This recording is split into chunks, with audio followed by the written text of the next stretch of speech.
Okay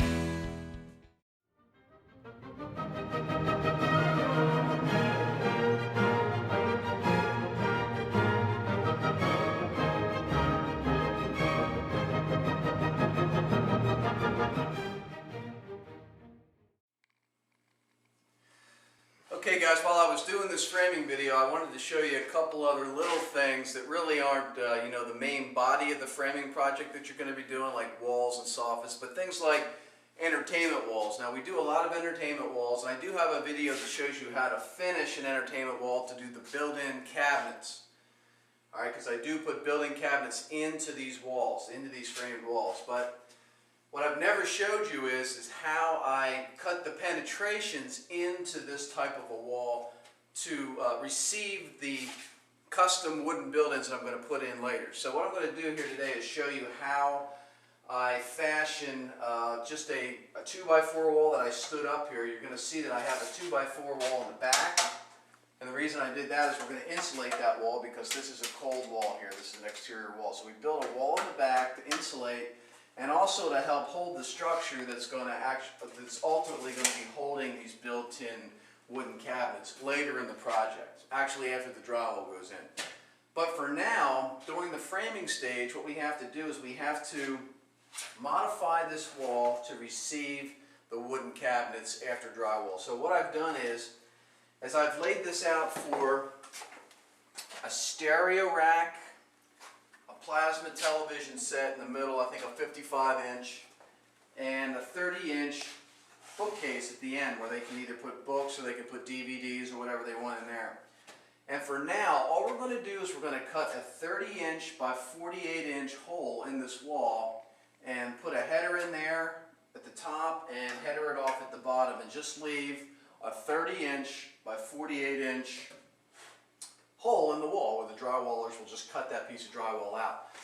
So what I did was, we had this wall laid out every 16 inches with your starting stud, 16, 32, 48, so forth, the whole way down this wall. But what we did is we went back and we added 2x4s in between those. And if you measure in between the ones I just added, you can see here it's 30 inches. So this stud I just put in here and this stud I just put in here are going to be the sides of my 30-inch opening. And then what I did is I came up 24 inches off the floor and I made a mark here. I'm going to cut this off at 24, and then I went up 48 inches. Okay, see here I went up 48, and I'm going to be cutting out a 4-foot high section as well. Okay, so when I'm done, I'll have a 30 by 48-inch opening on both sides. So I marked that, and I'm always using my level for stuff like this because even though this isn't the actual wooden build-in that we're going to be putting in after drywall, this rectangular hole has to be plumb and it has to be level. So I came up 24 and I made my marks across there and I leveled them across the ones I have to cut out. And then I came up 48 and I put my level across the top and I marked where I'm going to be cutting out the top. So I'm always using my level.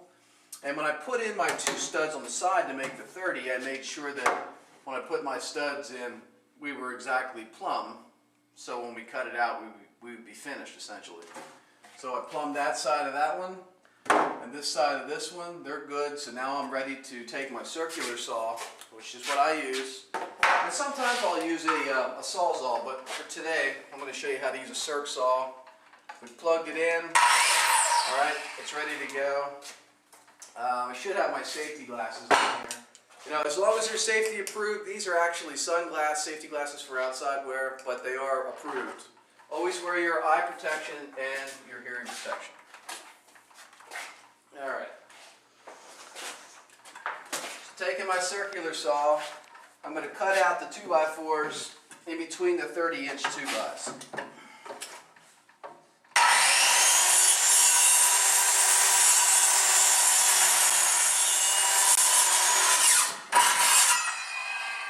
Okay, cut the bottom first, and then cut the top.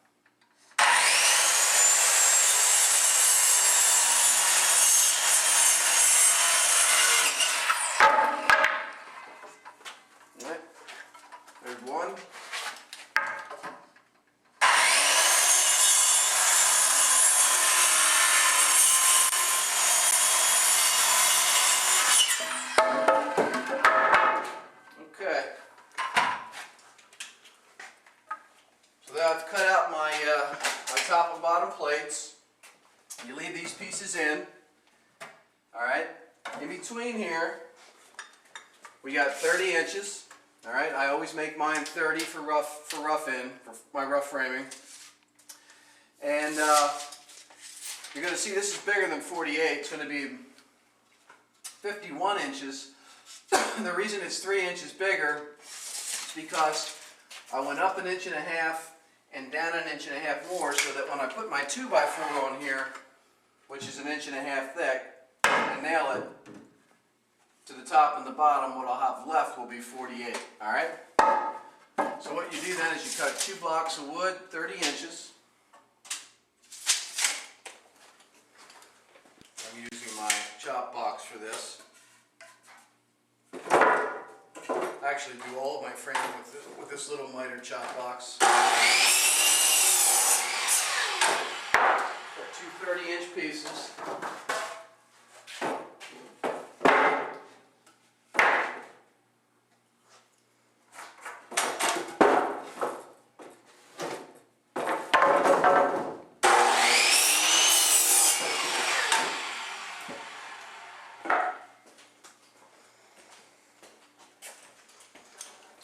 And then what we do is we just set them in here like this. One on the bottom and one on the top. Alright, then you just nail your blocks into place.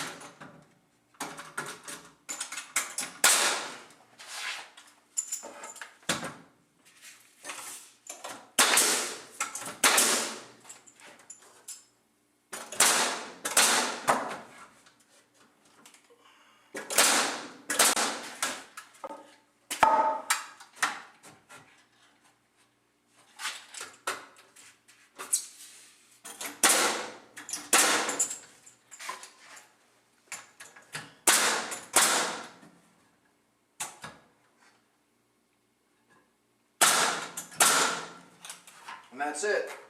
Now what you have left there is what you're going to be cutting around with the drywall. And that is a 30 by 48 inch opening. Okay? You see how we just cut that into the wall. Well, that's all that'll be done. Now back in here, this will be insulated with our 3.5 inch R13 insulation and just be left back there. This is our finished show wall here. And I'm going to build a birch built-in bookcase with colonial casing on the outside, and we're just going to slide that into this hole after the drywallers are done. Alright, we're going to build one there. We're going to do the same exact thing on this side to balance it. And then in between, this will be wired for a plasma television set that will sit between the stereo rack and the bookcase, and that'll be 55 inches in the center. And that's the rough framing for what I call a home entertainment wall.